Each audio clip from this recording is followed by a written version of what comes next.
Guys, just a quick heads up that I'm changing up the format of the podcast for a few episodes. I've been getting so much inquiry from young adults who are deeply frustrated with a lot of aspects of wealth building in today's environment. So I have invited my good friend Ken Huang, who is a millennial, to come join me to have some candid conversation about what's happening today and really kind of share lessons and experiences that I've had along the way that I hope will be helpful to you. Please enjoy these wide-ranging and uncensored conversations. So, Ken, really what I wanted to talk about today, and I'd love your insights on this topic, is I think about my own journey and how much money I invested in formal education and seminars and courses, but it wasn't really what I needed. What I really needed, and if I look back and what I wish I'd had in my 20s, was real world wisdom that would have actually helped me get results faster. Because, you know, you can have all the theory in the world, but there's really often just a nugget of practical information that can catapult your results. So that's really what I want to talk about today. And I think the topic today of money advice you wish you'd known in your 20s. And, some people, despite, sometimes I get two polar opposites. Some people think I'm in my 40s and some people think I'm in my 20s. Like no one seems to take the guess that I'm in my 30s. And I'm personally very interested in this because I probably haven't done as much investing as you have for as long as you have. And I'm really interested to learn these lessons as well. But I think there are some takeaways there that even, beyond 20s, anyone who's, I guess, in the early days of investing will get a lot out of this as well. So let's get into it. Let's start off with the first lesson. What would that be? Look, I really wish that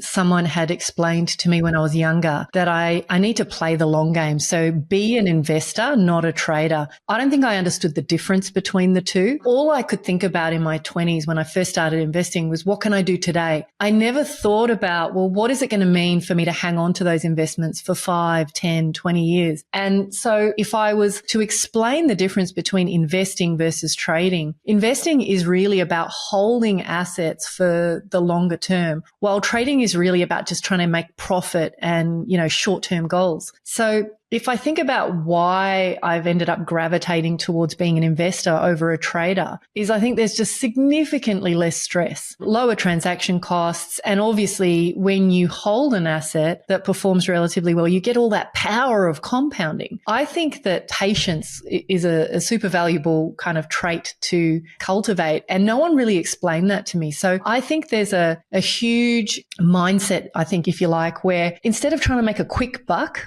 on a deal, that we take this attitude of, how do I play this long game? And I'm telling you now, it ends up in vastly different decisions. Sadly, I think it actually took me about 10 years to figure that out. Because, I definitely suffered from shiny object syndrome. I'd hear that this was a great strategy and I'd jump over there and then I'd jump over here. And it was a scattergun approach. And I was just kind of seeing what shit could I throw at the wall and what was going to stick. But if someone had sat me down in my 20s and just said, look, Selena, here's the difference between being a trader versus being an investor, I would have played the game really differently. Do you think that's also because of the environment of people in this space? We talk about those like financial gurus or those wealth gurus, and they're trying to sell you, I guess, the short-term quick success, and they themselves are probably trying to make a quick buck off you. And I think because it plays that industry and they're oftentimes the loudest people, that this is basically, it's almost a form of propaganda. People just people just are brainwashed to think that this is the norm when it comes to investing, is that you've got to be able to get quick results, when actually there's some timeless stuff in here and that really works, I guess, as an investor rather than a trader. Yeah, totally. I think the social media world has really mixed up the idea of trading versus investing. And if you're a young person, as I was, you're hungry for success, quick wins. That's what you want, quick wins. And so what social media is doing is it's selling you this idea of just get quick wins, get quick runs on the board. But you don't realize that when you chase those quick wins, you actually compromise your capacity to build wealth properly over the medium to long term. And so I think this principle of pull apart ideas, like even if this is your only takeaway, just pull apart the idea that philosophically you want to be an investor. Investors build wealth. They don't seek quick profits and quick wins. They build wealth over the medium to long term. That by itself will help you filter and put everything that you hear in terms of tactics and, strategies into those two buckets. Is this a trading strategy or is this an investing strategy? I think about my own dad, actually, who I haven't shared this story before, but how he actually built his wealth. And he's someone who's actually he was financially free many, many years ago. None of us in the family knew about it. He'd sort of just wear hand-me-downs. And as you do, sort of an Asian dad, he really was very unassuming, right? Millionaire next door type. Yeah. And what little did I know until very recently was that what he did was, I guess his steps were he sort of initially purchased a house. He purchased it in a suburb called Villawood here in Sydney, Western Sydney. Very unassuming house. I think it was worth about $170,000 at the time. And this was like back in 1997, right? Large plot of land, 800 square meters, old sort of, I guess, brick veneer house. And I think we lived in that house for about 7 years before he sold that house off for about, I think, $650,000 to $700,000. And then during that time, he started up his own business. And we then moved into now what is his family home, which was a few suburbs down in Chester Hill. Now that house, he's been living there for, I want to say, the last 15 or 20 years. That house is, I think he purchased at the time for about $800,000. It was a knockdown rebuild in terms of total cost. I think last valuation, which was earlier this year, was worth about 1.3. And during that time, he'd also then purchased a further 1 or 2 properties. Nothing crazy, nothing insane. 2 doors down, there was a house on sale. He just moseyed up to the auction, purchased that. Can't remember how much it was. And then a block or 2 from where he was, so they're all in Chester Hill, purchased another house, I think maybe like 6 or 7 years ago. And he just uses it as investment property. Anyway, the point is that he's now essentially got no debt. He's paid everything off. He's got 2 cash flow positive properties, plus he's got the his principal place of residence, and he's been financially free for many, many years. And so this is a true reflection of what you're saying here, which is you don't need to do anything spectacular. I wouldn't say my dad's an amazing investor. I mean, he's a smart guy. He knows his money and that sort of stuff. But the actual tactics, I guess, that he's done is nothing crazy. He's just gone up there and gone, I got a bit of capital now. I'm just going to go buy another house because I can afford it. As long as the numbers stack up and I'm not like, sort of, I guess, drawing from my savings and, I can afford it and I can sustain the repayments. Great. And so when I can do it again, great. So now he's got, 2 to 3 properties, nothing insane, but the guy doesn't have to work a day in his life if he didn't want to as well. So I thought I'd share that because that for me is, I love it. Yeah, that's a true reflection, I guess, of what you're trying to say here is like, not the traders who need to, your Steve McKnight's, which is like, you need to have like 30 properties in 5 years or something stupid like that. That sort of gets the headlines, but it's really the people who are just going, yep, I have several, sort of assets that are, building me sort of, I guess, positive cash flow. I can support my lifestyle and I'm happy and I've got choice and freedom. Oh, look, there's so much gold in keeping it simple. I think if you think about the logic of what's happened in modern society, there's so many middlemen who, how they make money is by selling the complex or selling you on the idea that it's complicated. But exactly what you are saying, I kind of figured this out the hard way. I listened to lots of voices. I chased a lot of shiny objects. I was mad on options trading for a while. And after 2 years of doing that, I compared that to one piece of real estate that I'd bought that had trebled over 7 years. And, that was an unusual property, but I just went, I didn't even have to get out of bed for that. That was just working anyway. I didn't have to stress so I think there's probably 2 parts to this. One is consciously making the choice to be an investor versus a trader. And then the second part is really just keeping it really simple. You don't have to overcomplicate this. It's very simple to build wealth. I think people make it more complex. It's not easy, but it's simple. And it just requires that mindset of discipline. Well, I've got a point to add, but I think maybe let's go with your second lesson. I think it will make sense when you talk about it. So what is that second lesson? So the second lesson I wish I had been kind of given as a 20-year-old was focus on buying the highest quality assets that I can afford. I think about my upbringing. I was very thrifty. I grew up in a household where money was scarce. Everybody was thrifty by nature. But what happened was I let that spill over into how I thought about my investing. When I was first starting and I had no money, I think what I did was I cut corners in too many ways, in ways that did matter. So if I think about, there was an example, I remember the very first investment property I bought outside of my home, and it was terrible due diligence. And, I was kind of just sucked into it by someone, a friend of a friend who said that this was a good spot. And I bought it because I could afford it. I wasn't thinking about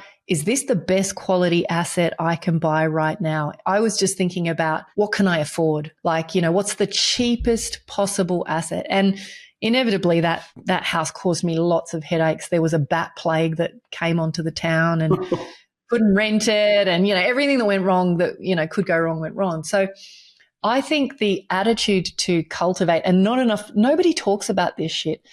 Just, buy at every stage of your investing journey the best quality asset, whether you're talking about shares or real estate or other investments, like what is the best quality asset I can buy today rather than what is the cheapest asset. You've sort of got to let go of that poverty mentality to some degree. And that took me a while as well. But I think assets that are good quality assets will tend to appreciate over time and provide a more stable and reliable path to wealth. So the whole thing with investing is there's no guarantees, right? But when you buy what could be defined as good quality, and it doesn't mean it's not working class or, any of that stuff. It just means it's good quality, it's value for money, it's where the bulk of the people want to live. So if you think about a bell curve where you've got your slumlords down, if we're talking about real estate, slumlords down one end and your blue chip down the other end, I've always wanted to stay close to the middle because I noticed the more and more real estate deals that I did, the ones where you are close to the median, like either just below or just above,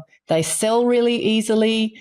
More people want to rent it. There's just more concentration of interest in that space. And so it de-risks it for you. It means it's more likely that you're going to have a choice of multiple prospective tenants. Maintenance is often lower. So there's all these reasons why, but that was probably a lesson that I gleaned again later in life, because I was trying too many different things. But I genuinely feel that when you buy low quality assets, often it leads to losses, disappointments, headaches. And there's a fantastic quote by Benjamin Franklin, which is, "The bitterness of poor quality remains long after the sweetness of price is forgotten." I think that's really true when it comes to buying assets. I suppose maybe a more modern day quote really is like, you get what you pay for when it comes to this. True. I'm just sort of putting myself in the shoes of, people, for example, like the Gen Zs right now, who probably are really that keyword of affordable. Sydney is the second most expensive real estate market now in Australia. Is really difficult to even just get your foot in the door and access. And I know you've sort of said things around sort of buy the best quality assets that you can afford. And oftentimes I think, when you look at the housing affordability here in Australia, more particularly in our capital cities, is that we tend to have a bend towards wanting to buy, say, houses and land associated with it because that's what we consider to be the highest quality asset. That sort of bleeds into the issue of access or affordability. There's nothing wrong with buying, say, a studio or a one-bedroom unit or an apartment as well. Do you want to sort of elaborate on that a little bit? Just because I think people understand what you mean by, for the highest quality asset. But I think there's a sort of a tangential topic around, if you're Australian, for example, or you're in a market that's super expensive, say, LA or even New York, what do you do in those situations? Every investment that you buy when you have finite cash is always going to be a trade-off of various factors. Like, do you choose to go and buy the big house that's an hour and a half drive into town each day? Or do you buy a one-bedroom studio that's going to afford you a better lifestyle? And everyone, their situation is going to be different. And so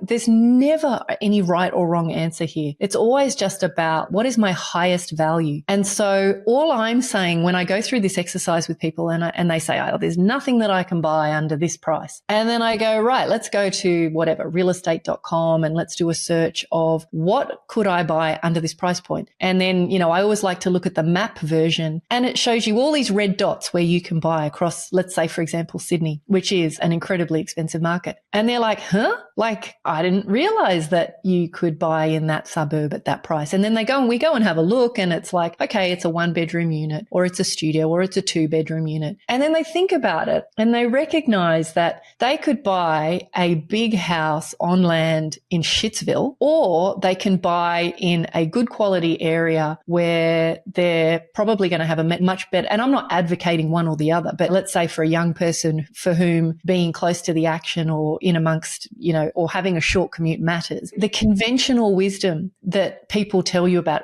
units don't appreciate compared to land, or all this kind of stuff. You've got to actually start challenging that, because the truth of the matter is the number of times I've had a unit that has completely outperformed a shitty piece of real estate in, the middle of back of beyond happens over and over and over. So I think conventional wisdom doesn't always reconcile to what is actually the right move for you. So when I'm talking about buy the best quality assets that you can afford, you've got to actually start to look beyond the conventional wisdom of what people are saying is the right move. And, I think I've mentioned this before, but I know dozens of people who've stayed out of the real estate market because they had this preconceived idea that units never appreciate.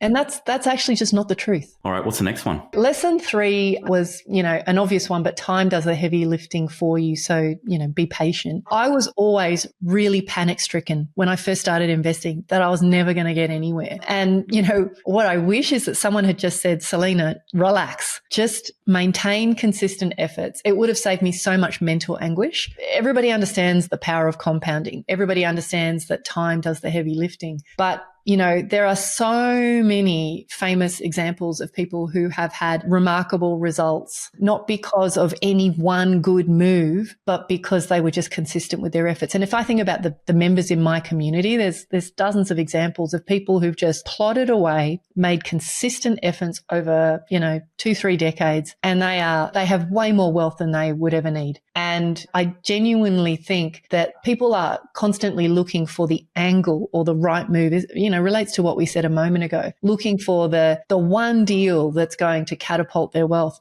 And I think the shift is, and I wish someone had said this to me, is Selena, is stop looking for the one big move. Just keep making your small, smart moves, and whether you want it or not, you're going to end up with more wealth than you need. And I think that would have meant that the impact that would have had is I would have enjoyed the journey more. I would have been less stressed about what was my next move? What's my next move going to be? Like, I need an edge. I need a competitive edge. You've already said it already. You don't need a competitive edge to end up with more wealth than you need. You just need consistent efforts over a long period of time. And the next one, number 4.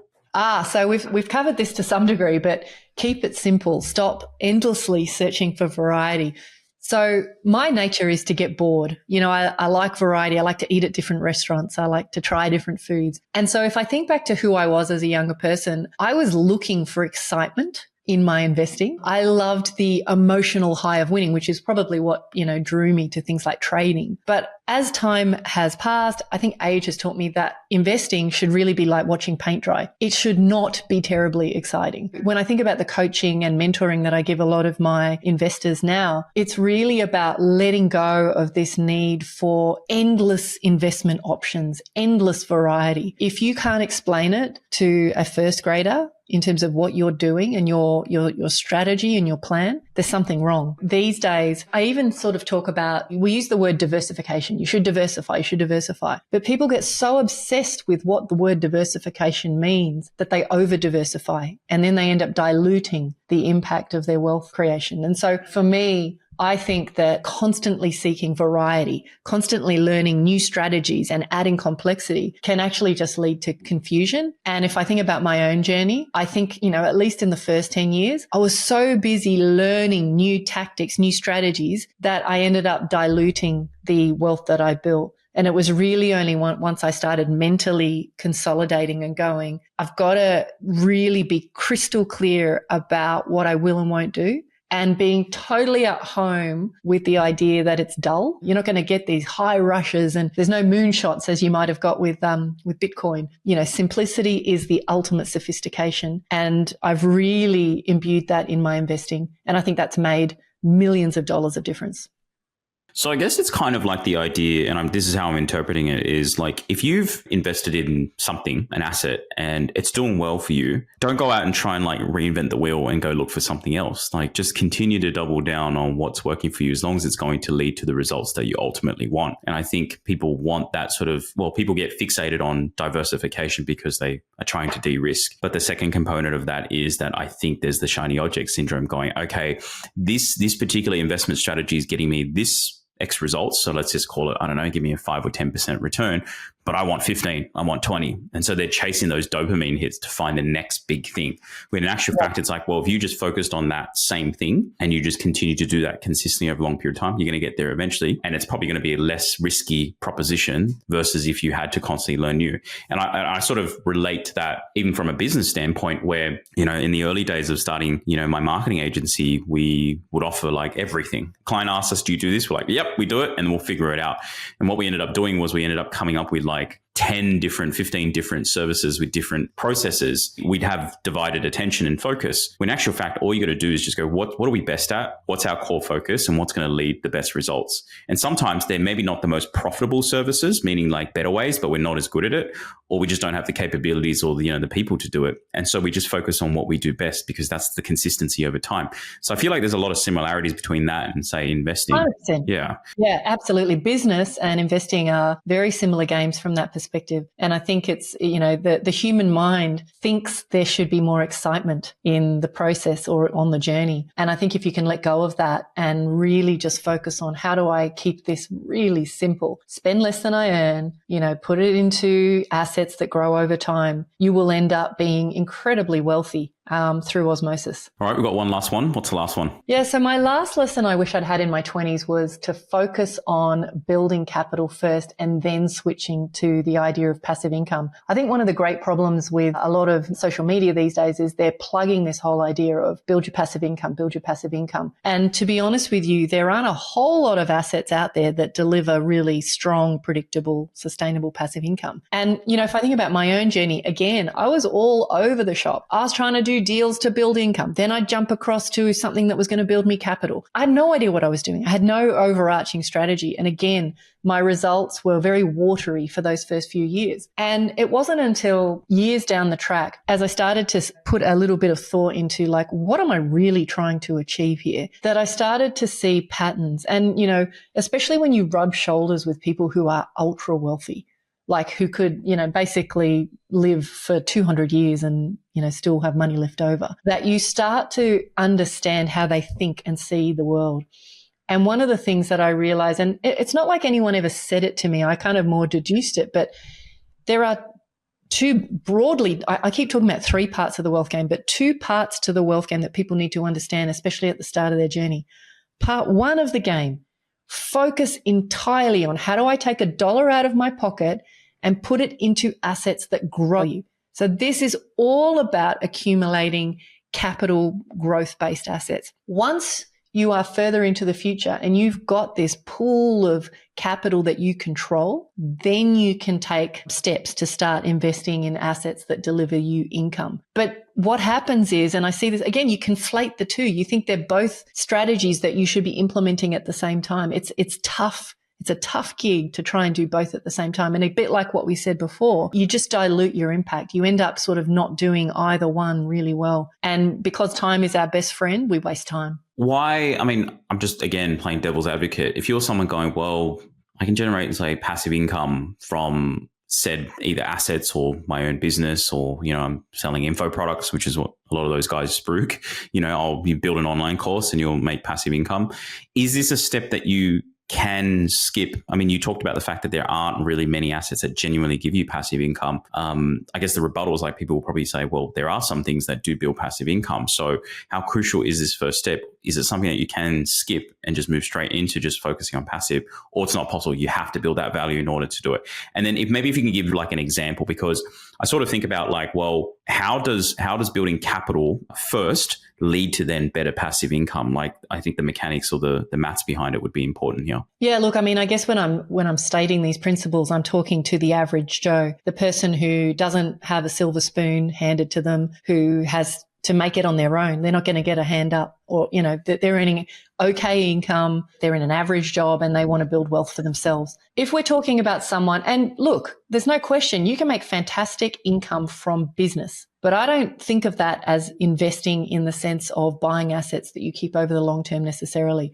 Business, I almost put that in a separate asset class. But hell, if you have a business or a job which is a cash cow, and for your life circumstances, you're like, I just want to get the game over where I don't have to work as soon as possible, then by all means, go and park that premium capital into assets that deliver cash flow.